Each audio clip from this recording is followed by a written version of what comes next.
بسم اللہ الرحمن الرحیم۔ السلام علیکم پری نہم کلاس، امید ہے آپ سب خیریت سے ہوں گے۔ اردو کے مضمون میں آج ہم حصہ گرامر پڑھیں گے۔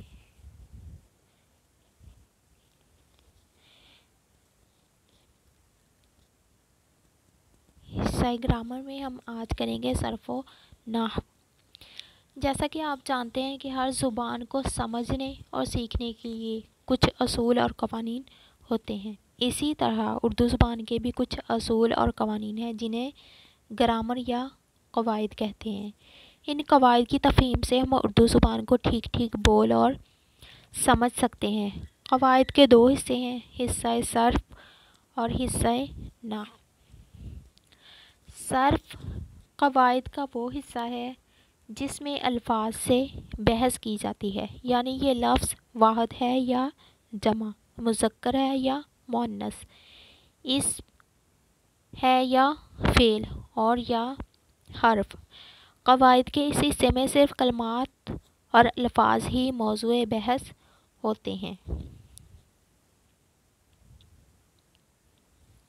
آگے ہے نحو۔ نحو قواعد یا گرامر کا وہ حصہ ہے جس میں مرکب جملوں اور عبارتوں سے بحث کی جاتی ہے۔ آگے حرف۔ تمام حروف تہجی الف سے لے کر بڑی یہ تک حروف کہلاتے ہیں، جیسے الف، بے، جیم، دال، سین، لام، کاف، میم، نون، واو، چھوٹی یہ وغیرہ۔ یہ تمام کیا ہیں؟ حروف۔ اس کے بعد ہے لفظ۔ دو یا دو سے زیادہ حروف مل کر لفظ بن جاتے ہیں، جیسے اب، ادب، بادل، آباد، کار، پاکستان، زندہ باد وغیرہ۔ یہ تمام الفاظ حروف کو ملانے سے بنے ہیں۔ جب ہم حروف کو ملا کر لکھتے ہیں تو وہ لفظ بن جاتے ہیں۔ آگے ہے وہ جو لفظ کی اقسام۔ عام طور پر لفظ کی دو اقسام بیان کی جاتی ہیں، لفظ موضوع اور لفظ مہمل۔ لفظ موضوع حروف کا ایسا مجموعہ جس کو سننے یا پڑھنے سے مطلب فوراً سمجھ میں آ جائے لفظ موضوع کہلاتا ہے، جیسے روٹی، پانی، بات، کتاب، قلم وغیرہ۔ یہ تمام الفاظ جو میں نے اب بولے ہیں، ان سب کا کچھ نہ کچھ معنی ہے۔ ان کو ہم پڑھتے ہیں تو ہمیں ان کا مطلب سمجھ میں آ جاتا ہے، اس لیے انہیں لفظ موضوع کہتے ہیں۔ آگے ہے لفظ مہمل۔ حروف کا ایسا مجموعہ جس کو سننے یا پڑھنے سے مطلب بالکل سمجھ میں نہ آئے جب تک اس سے قبل کوئی موضوع لفظ نہ لگایا جائے۔ مثلاً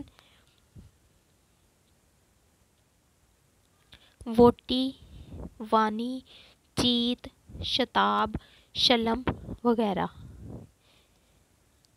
یہ تمام لفظ مہمل ہیں، مطلب ان کا کوئی بھی معنی نہیں ہے، اور اس کو جب ہم پڑھتے ہیں یا سنتے ہیں تو اس کا مطلب سمجھ میں نہیں آتا۔ اس کے بعد ہے اسم۔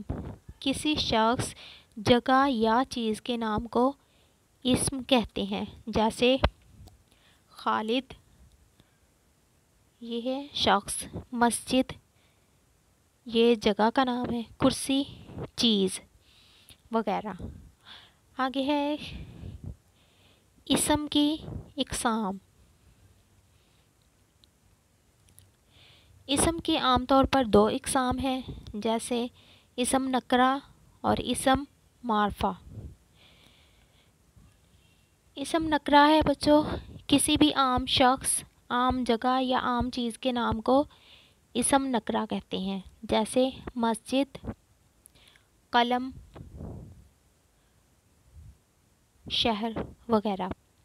اسم معرفہ کہتے ہیں کسی بھی خاص شخص، خاص جگہ یا خاص چیز کے نام کو اسم معرفہ کہتے ہیں، جیسے مسجد نبوی صلی اللہ علیہ وآلہ وسلم، قرآن پاک، اسلام آباد، وغیرہ۔